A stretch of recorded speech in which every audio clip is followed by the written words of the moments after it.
when people said there will be blood.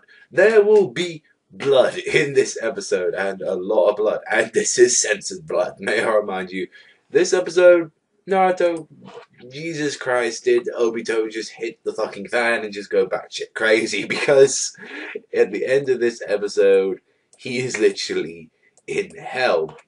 So pretty much the start of the chapter was like really weird because you see like Obito talking to the Zetsus. Like you have the one that looks like his mask, and then the other one that we know as, and they're literally talking about Obito about poop jokes and literally like all this stuff. Like, oh, isn't it great? You don't have to eat, drink, but as well, we wondered, how does it feel to poop? Like, why are we listening to this? It's like we got this serious music right now. Like they could have had that freaking like Akatsuki theme playing right now.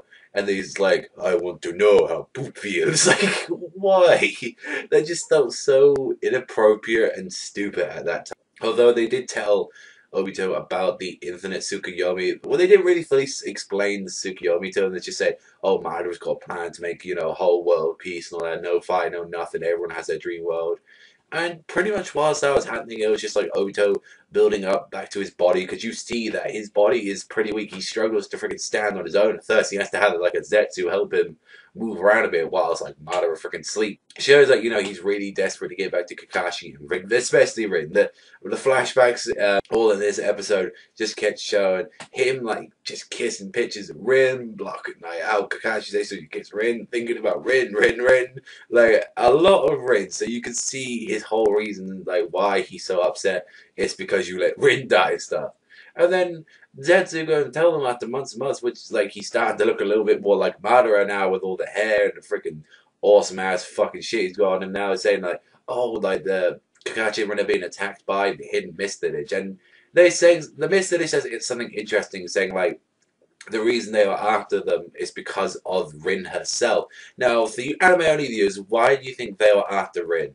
Like, do you think she has some secret little message, or she has something that could really mess up like the Mist Village? Let me know what you think in the conversations below. But when you see that like freaking Obito's charging in and he's seeing like an image in the back of his other eye, since his eyes connect to Kakashi's like, why am I seeing Rin right now? And they see it, and Rin is there stabbed by Kakashi.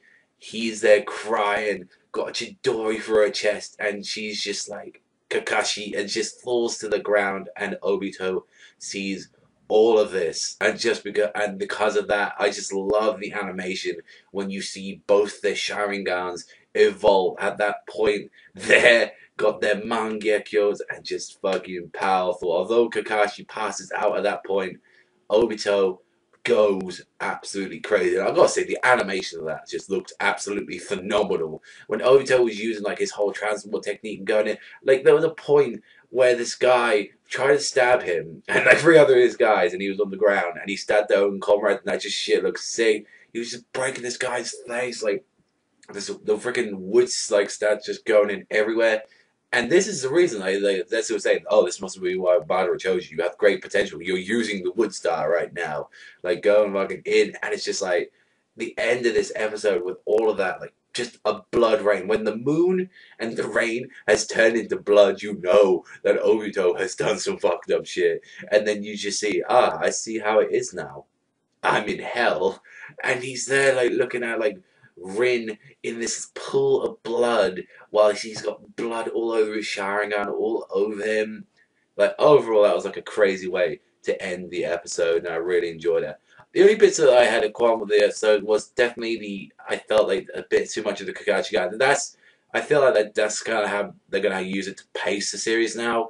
Like, they're gonna show a lot of that, which is like, yeah, I understand. Like, for the most part, at this part of the story, that's where it's really important. But it's like, I hope they don't just use that as an excuse to say, oh, let's have 10 minutes of Kakashi Gaiden going off at the moment. Because I've only seen Kakashi Gaiden like once or twice, so I really would not like to be recap. I feel bad for you guys who have like watched it a lot more times or like than I have, since I only recently caught up to the anime. So, but overall, this was an enjoyable episode. Had a few little issues. I'm definitely gonna give this one a 7 this week. Thought that amazing shit that I did at the end, at the start, like that stuff. But I mean, poopy jokes and Kakashi Gaiden and that stuff kind of let it down. But definitely when freaking like Obito was going crazy, that stuff was amazing. But Let me know what you think in the comment section below. But that's all from me here. Once again, thank you very much for watching as always. And remember, I'll see you guys next